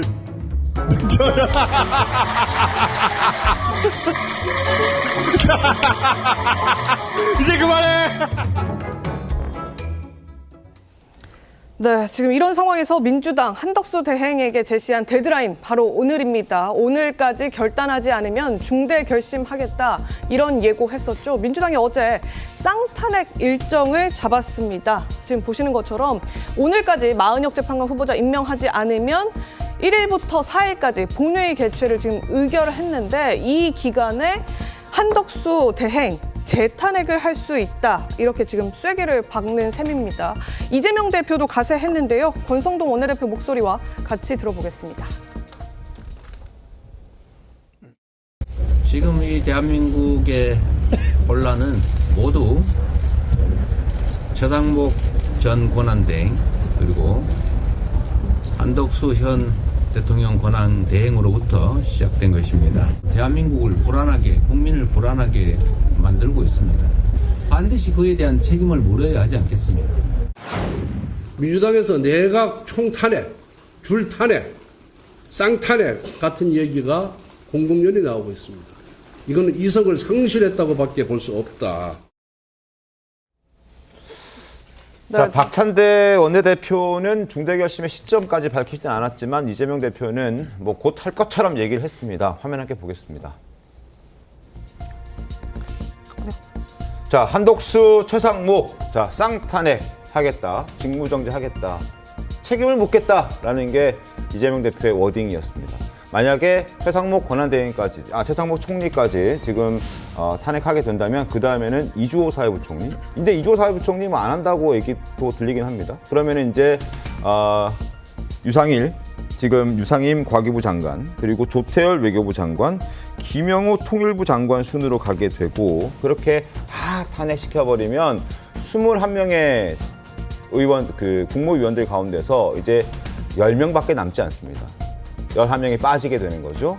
자, 지금 뭐 국방부 장관, 행안부 장관, 여가부 장관 다 공석인 상황이어서 6명만 줄탄핵 시켜버리면 이제는 국회 국무위원회 의사 정족수가 미달되기 때문에 국무회의를 열 수도 없고 결정도 할 수 없고 아무것도 할 수가 없는 그런 상황입니다. 그러니까 행정부를 사실 무력화시키겠다는 거죠. 이렇게까지 해서 지금 과연 얻을 수 있는 게 무엇이 있느냐. 더불어민주당은 어떤 생각하고 있는지 참 궁금해지는 대목인데 송구 본부장님 어떤 생각으로 저렇게까지 하겠다는 겁니까? 일단 국무회의를 무력화하면은 국무회의가 하는 일이 거부권 의결하는 것만 있는 게 아니에요. 국민 생활에 관련되는 모든 걸 합니다. 그렇죠. 법령 같은 거 다 국무회의 심의를 거쳐서 공포를 되고 그게 현장에서 국민 생활에 직접 영향을 미치는 그런 게 되는 것이죠. 네. 그럼에도 불구하고 뭐 국정 마비 그러니까 어떻게 보면은 탄핵도 지금 진화를 하잖아요. 그 탄핵이라는 것이 사실 윤석열 대통령이 비상계엄령 선포한 이유 중에 하나로 꼽은 거예요. 네. 또 국무회의까지 마비시키겠다고 하는 것은 왜 그럴까? 왜 그럴까 보면은 왜 그럴까? 이거죠. 또 단순히 생각을 해보면은 네. 이재명 대표에게 시간이 없는 거예요. 이재명 대표가 이번에 만약에 이 조기 대선이 실시가 안 되면은 네. 여러 가지 5개의 재판을 받고 있지 않습니까? 지금 그 2심에서 선거법 2심에서 무죄를 받았다고 하지만은 5개 재판이면은 15번의 선고가 있어요. 지금 3번 선고받았어요. 12번의 선고가 더 남아 있습니다. 재판 중인 것만. 그렇다면은 이재명 대표 입장에서는 어떻게 하든 조기 대선을 이끌어내서 모든 것을 나중에 집권을 하게 되면 모든 것을 그것을 털어내야 되는 것이고 그리고 이재명 대표를 따르는 민주당 입장에서는 지금이 아니면은 기회가 없다고 생각을 하는 거죠. 네. 지금 나중에 2027년 대선까지 만약에 가게 되면은 그 사이에 이재명 대표의 사법 위기가 어떻게 될지 모르잖아요. 그런 상황을 다 감안을 해서 지금 이 시점이 이 정권을 교체를 할 수 있는 네. 마지막 유일한 기회다 이렇게 판단을 하기 때문에 모든 수단과 방법을 동원을 하는 것이고 거기에 이제 외부에 있는 김어준 씨도 거기에 대해서 어떤 아이디어를 제공을 하는 것이고 이 상황이 되니까 모두 오로지 목적은 하나 딱 그 마은혁 후보자를 집어넣어서 네. 그러면 이게 또 상충이 되거든요. 마은혁 후보자를 집어넣으면은 갱신을 해야 되니까 별론 갱신을 해야 되니까 시간이 늦어지는데 그런데 현재는 또 당장 또 선거를 하라고 해요. 이 말은 뭐냐 하면은 마은혁 후보자를 밀어넣되 경신 기간을 보통 한 2주 잡는데 한 2, 3일에 해치우고 빨리 이것을 처리를 하자는 이야기거든요. 그거를 위해서 모든 걸 몰아붙이니까 국무회의 마비론까지 나오고 있는 거죠. 자, 이렇듯 지금 건건이 부딪히면서 극렬한 대립을 하고 있는 여와 야입니다. 어제는 산불 피해 복구를 위한 추경 합의차 만난 자리에서도 고성이 오갔고요. 설전만 주고받았습니다. 제대로 된 논의도 없었습니다. 어떤 상황인지 직접 확인시켜 드리겠습니다. 헌법재판소는 조속하게 윤석열을 파면해야 합니다. 윤석열이 헌법을 수호할 의지가 없다는 사실도 확인됐습니다. 즉각 윤석열을 파면하기를 촉구합니다. 윤석열 얘기하는 것이 참 듣기가 아주 거북했습니다. 이런 식으로 가면 앞으로 범죄 피고인 이재명 대표에 대해서도 우리가 이재명이라고 계속해서 불러도 여러분들 아무 소리 안 하겠습니까? 내가 돈을 옹호하는 데서 뭐가 내가 방어가 아니니까 이 나라를 이렇게 아니 군대를 동원해가지고 국회를 침탈한 사람으로 그 옹호하는 부분에 대해서 사과를 문제야지 권성동 원내대표가 그럼 이 자리에서 이렇게 얘기를 수소도 나가서 아니 그 얘기를 그만하세요. 자, 저렇게 만나기만 하면 서로 으르렁대고 싸우기만 합니다. 뭐 일을 제대로 진행시킬 생각은 갖고 만나는 건지 좀 궁금해지는데 김영태 의원님 어떻게 좀 보셨습니까? 카메라가 켜져 있으니까 아마 민주당 수석이 저렇게 하신 거 아닐까 생각이 일부러? 들어요. 예, 민주당 지지층들한테 소구하기 위해서 아무래도 저렇게 강한 발언들 하신 것 같다라는 생각이 들고, 저 거듭 말씀드리지만 뭐 줄탄핵, 통탄핵 이런 것들을 생각을 할 수 없었던 건데 민주당이 하다 보니까 제가 민주당 의원들한테 물어봤어요. 네. 도대체 이거 정말 생각이냐? 누가 생각하고 할 생각이 있냐 했더니 민주당 의원들도 저한테 아니다. 이거 그냥 뭐 강성적인 의원들이 그냥 이제 뭐라도 해야 되니까 이제 발언한 거지 우리도 할 생각 없다라는 식으로 이제 말씀을 주셨어요. 그래서 저는 민주당이 지금 상황에서 계속 아까 법안 발의한 것도 소개해드리고 뭐 줄탄핵도 얘기했지만 그냥 지지층들을 위한 메시지를 내고 있는 거 아닌가 이런 생각이 좀 듭니다. 알겠습니다. 실제로 하게 될지 안 하게 될지. 오늘이 이제 최후 통첩일이니까요. 곽찬대 원내대표가 얘기했던 최후 통첩일이니까 지켜보죠. 실제로 하는지 안 하는지. 자, 어쨌든 야당이 온갖 수단을 동원하는 이유는 하나밖에 없습니다. 윤 대통령 탄핵 심판 선고가 지금 늦어지면서 불안감이 커지기 때문이겠죠. 야당은 발언도 거칠어지고 있습니다. 특히 지도부는 더 거세진 막말로 헌재를 압박하고 있는데요. 들어보겠습니다. 내란 속의 윤석열을 복귀시킨다면 내란을 청산하지 못한 헌법재판관 8인은 을사팔적으로 역사에 기록될 것입니다. 또는 광주 5.18 상황을 굳이 상기하지 않더라도 다시 윤석열이 복귀하는 것은 곧 제2의 계엄을 의미하는 것일 테고, 대한민국 수도 서울을 포함한 대한민국 전역이 그 엄청난 혼란 그리고 엄청난 유혈 사태를 대체 어떻게 감당할 수 있겠습니까? 저런 발언들은 좀 자제해야 되는 것 아닌가요? 그러니까 그런 일이 일어나면 안 되겠죠. 네. 그러니까 지금 이재명 대표나 지금 민주당 의원들의 입에서 좀 저런 발언들이 나오는 거는 사실 탄핵을 찬성하는 분들 빨리 이루어져야 된다는 국민들이 느끼는 불안감을 저는 표명하는 거라고 봅니다. 국회의원들이 해야 되는 역할이 국민들의 목소리를 전달하는 것이기 때문에 지금 실제로 탄핵 찬성 집회나 아니면 집회 나오지 않더라도 지금 비상계엄의 이후로 뭔가 충격을 받고 뭔가 두려워하시는 국민들은 저런 느낌들을 많이 갖고 계십니다. 탄핵 심판이 과연 이루어질 것인가, 공정하게 이루어질 것인가, 이루어진 이후에 만약에 대통령이 복귀하게 된다면 이 계엄은 정당화되는 것 아니겠는가, 이런 불안감들을 느끼고 계시기 때문에 그런 국민들이 느끼고 계신 불안감들을 표출하는 거라고 저는 생각을 하고요. 저런 발언을 하는 것은 저렇게 돼야 된다, 뭐 저렇게 될 것이다라는 것보다는 저렇게 되지 않도록 좀 우리가 최대한 자중해야 되는 건 아니겠는가, 아니면 그리고 헌법재판소가 빨리 결단을 내려줘야 되는 건 아니겠는가, 저는 이런 표현의 발로라고 보고 있거든요. 그렇기 때문에 저런 표현을 하나하나 뭐 지적하면서 이렇게 자극적인 발언을 해야 되지 않아야 되는 거 아니냐라고 말씀하시는 것보다는 국민들께서 이런 느끼는 불안감이 그만큼 크니까 헌법재판소가 좀 4월 18일 이전에 더 혼란이 커지기 전에 결단을 내려주길 바란다는 그런 목소리로 좀 느껴주셨으면 좋겠다, 이런 말씀을 드리겠습니다. 알겠습니다. 자, 지금 탄핵 심판 선고가 늦어지면서 이런 얘기들이 나오고 있는 것 같은데, 어제 이제 국회에서는 헌재 사무처장이 직접 법사위에 출석해서 이러저러한 얘기들을 했습니다. 심리가 길어지는 것에 대한 여야 의원들의 질의가 이어졌는데 어떤 얘기하는지 들어보겠습니다. 탄핵 심판 언제 끝날 것 같습니까? 그 시기에 대해서는 제가 지금 말씀드릴 수 있는 위치에 있지는 않습니다. 지금 수차례 평의가 열리고 있고 심도 깊게 지금 논의와 지금 검토를 하고 계시고, 또 아시다시피 국민적 관심과 파급 효과가 큰 사건인 만큼 그 신중에 거듭해서 지금 심리 중에 있는 것으로 있다고 말씀을 드리겠습니다. 모든 것을 다 종합해서 지금 고려 중에 있다고 말씀을 드리겠습니다. 국민의힘 의원들께서 그동안과 달리 빨리 선고해라라는 얘기를 해요. 왜 그럴까요? 정보가 새는 거 아닌가요? 그런 사실은 추호도 없습니다.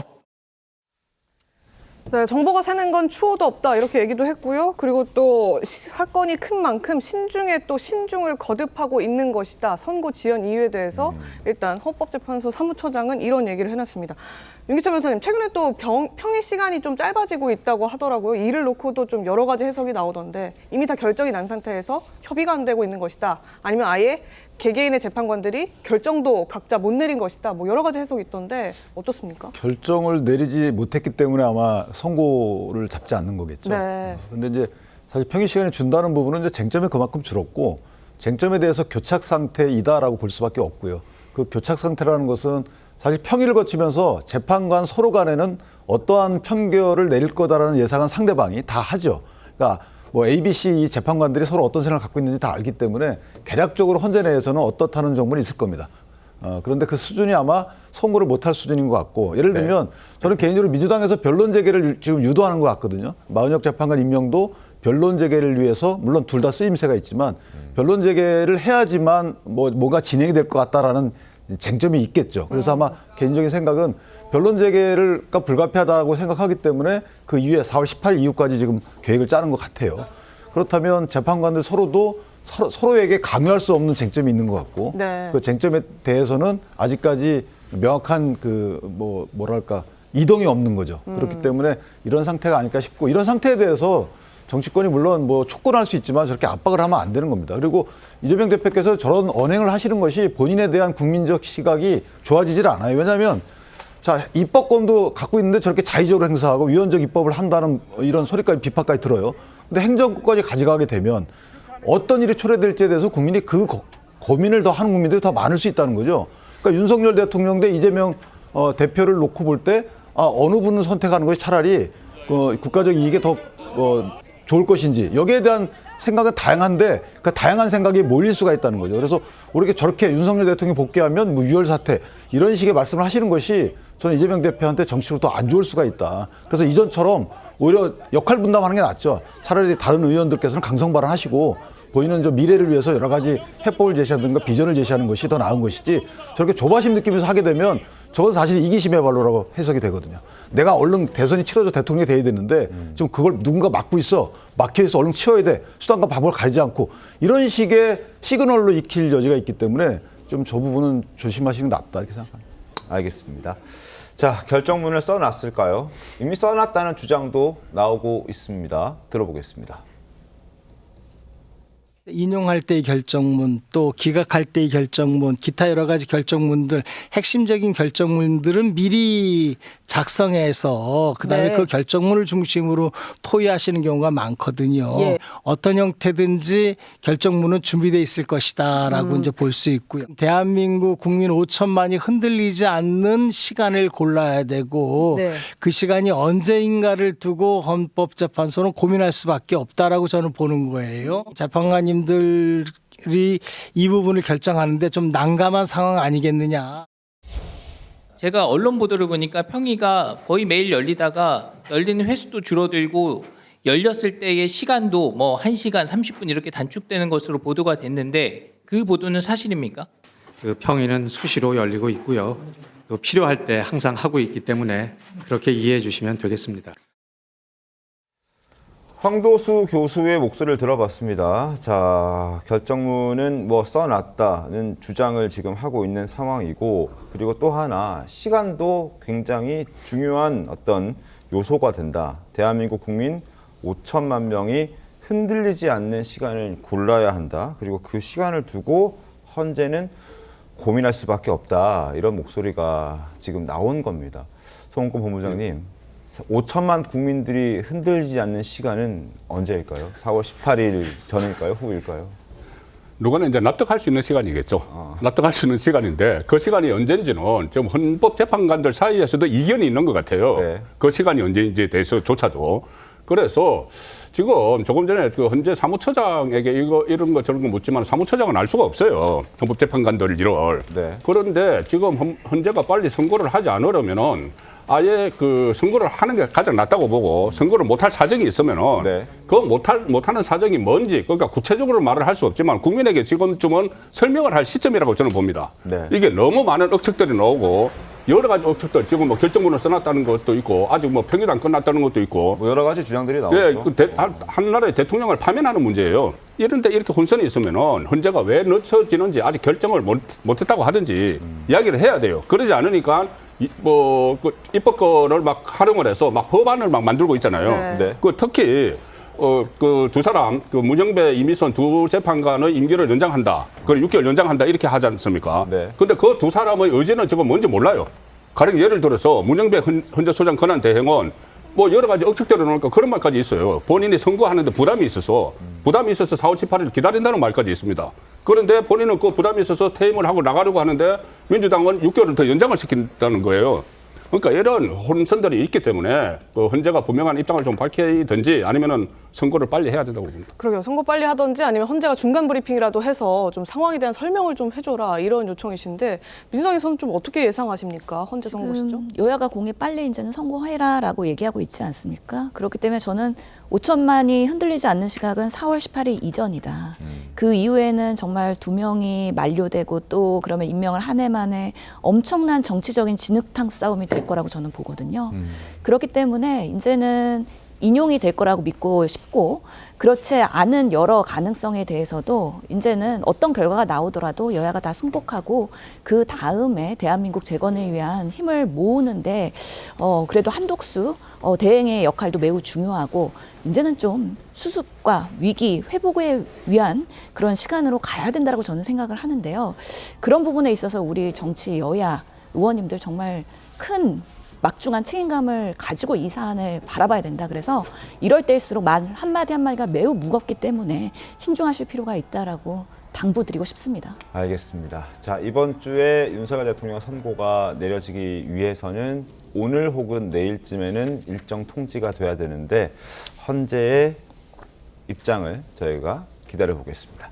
자, 이 시각 뜨거운 화제 뉴스를 전해드리는 이 뉴스 뭐지 시간으로 가겠습니다. 첫 번째 키워드 열어보겠습니다. 미성년자 교제 아니다. 김수현 씨의 어제 기자회견이 있었습니다. 약 20여일 만에 공개석상의 모습을 드러냈죠. 네, 김수현 씨 그동안 본인을 둘러싼 의혹들에 대해서 전면적으로 부인을 하면서 눈물까지 보였는데 직접 들어보시죠. 먼저 죄송합니다. 고인도 편히 잠들지 못하고 있는 것 같아서 안타까운 마음뿐입니다. 저는 스스로를 겁쟁이라고 생각합니다. 인간 김수현과 스타 김수현의 선택이 엇갈릴 때마다 저는 늘 스타 김수현으로서의 선택을 해왔던 것 같습니다. 스스로 겁쟁이라고 하지만 침묵의 대가는 컸습니다. 고 김서론 씨 유족이 의혹을 제기한 이후에 3주 가까이 입장 표명을 하지 않는 동안 미성년자 교제 의혹은 눈덩이처럼 커졌는데요. 어제 이 내용을 전면 다시 한번 또 부인했습니다. 이어서 확인하겠습니다. 저는 고인이 미성년자이던 시절 교제를 하지 않았습니다. 고인의 채무를 압박했기 때문에 비극적인 선택을 했다는 것 또한 사실이 아닙니다. 제가 고인과 교제했다는 것을 빌미로 가짜 증언과 가짜 증거가 계속되고 있습니다. 또 무엇을 폭로하고 외국에서 저를 살인자로 몰아갈지 두렵습니다. 가짜 증언과 가짜 증거가 계속되고 있다. 또 저를 살인자로 몰아갈지 두렵습니다. 라는 목소리를 확인했습니다. 어떻게 좀 보셨습니까? 어제 기자회견 안진영 기자는. 네, 갑작스럽게 왜 김수현 씨가 나오게 됐는지 이걸 많이 궁금해하시는데요. 앞서 소속사는 입장문을 냈는데 그때는 교제 자체를 부인했었죠. 네. 근데 이거는 사실이 아니라고 스스로 번복했습니다. 소속사의 입장문이 더 이상 진정성 있게 느껴지지 않았기 때문에 김수현 씨 입장에서 직접 등장해서 본인의 입장을 밝히는 게 필요한 수순이었고요. 그래서 김수현 씨는 본인의 이렇게 눈물의 기전을 통해서 어느 정도 자신의 진정성을 드러내려고 했던 것으로 해석이 됩니다. 그런데 중요한 거는 소속사 차원의 거짓된 잘못된 내용이 번복되는 것은 소속사의 잘못이라고 할 수 있지만 지금 기자회견에서 김수현 씨가 나오는 얘기들에 대해서 만약에 잘못된 내용이 있거나 이거에 대해서 반박되는 내용이 나면 김수현 씨가 짊어지게 될 짐은 더욱더 커질 수밖에 없는 상황입니다. 그러니까 스스로 이제 기자회견으로 해명을 하기 시작했기 때문에 그에 대한 책임도 이제 본인이 스스로 짊어지게 된다. 그런데 이제 김수현 씨가 어제 저렇게 눈물로 호소하면서도 또 김세론 씨 유족 측의 주장을 정면으로 말씀 주신 것처럼 반박을 했습니다. 가짜 증언, 증거 계속되고 있다 이렇게 주장했는데 뭐가 가짜라는 겁니까? 가장 중요한 핵심은 미성년자 시절에 교제했는지 여부죠. 그렇죠. 이와 관련해서 실제로 두 사람이 교제한 것으로 보이는 듯한 그런 증거 자료가 나오기도 했습니다. 근데 이 내용에 대해서 김수현 측에서 이걸 전문 기관을 통해서 분석을 해보니까는 2016년과 2018년에 작성된 이 문자 메시지의 작성자가 다를 수 있다는 답변을 받았다는 겁니다. 즉 조작 가능성을 제기한 거고요. 그리고 사진 역시 2016년에 고인과 찍었다는 사진은 사실은 2019년에 찍은 것으로 드러났다. 즉 저쪽의 증거가 모두 다 100% 확실한 건 아니라고 얘기를 했는데 이 얘기 역시 그대로 받아들일 수는 없는 게 이 공신력 있는 전문 기관이라고 했는데 실제로 어느 정도 공신력이 있는지 이 업체에 대해서 정확한 사실 확인이 필요하고 실제로 이제는 수사 단계로 넘어가는데 수사 단계에서도 김수현 측이 받았다는 이 내용을 그대로 인정할지 여부가 핵심으로 등장할 것으로 보입니다. 알겠습니다. 그러면서 이제 김수현 씨 측에서는 유족 측과 해당 의혹을 보도한 유튜브 채널을 상대로 또 120억 원 상당의 손해배상 소송도 함께 제기를 했습니다. 그러니까 자신이 결백하다는 걸 법적으로 이제 밝혀내겠다 이런 의도로 봐야겠죠? 네, 형사적으로는 명예훼손, 그리고 민사는 120억 원의 소송을 제기를 했는데 일단 그러면서 제안을 했습니다. 내가 가진 증거도 모두 제출하겠다. 그러니 그 유족 측, 유튜브 채널 측이 가졌다는 증거도 모두 수사기관에 제출을 하고 이걸 검증을 해보자 이런 측면인데 실제로 수사기관에서 들여다보면은 이게 원래 있는 그대로의 원본 메시지인지 아니면은 가공이 됐는지 조작이 있었는지 이 여부를 판단할 수 있을 텐데 그 내용을 들여다보자 그런 의미라고 할 수 있습니다. 근데 이 싸움은 기본적으로 사생활의 측면이 굉장히 크기 때문에 확인에 어느 정도 한계가 있을 수밖에 없죠. 결과적으로는 증거싸움으로 흐를 수밖에 없고 수사기관의 결과에 따라서 한쪽은 굉장히 큰 이미지 실추, 더 나아가서 법적 책임을 져야 될 수 있는 상황입니다. 왜 120억으로 책정을 하고 요청을 했는지도 좀 궁금한데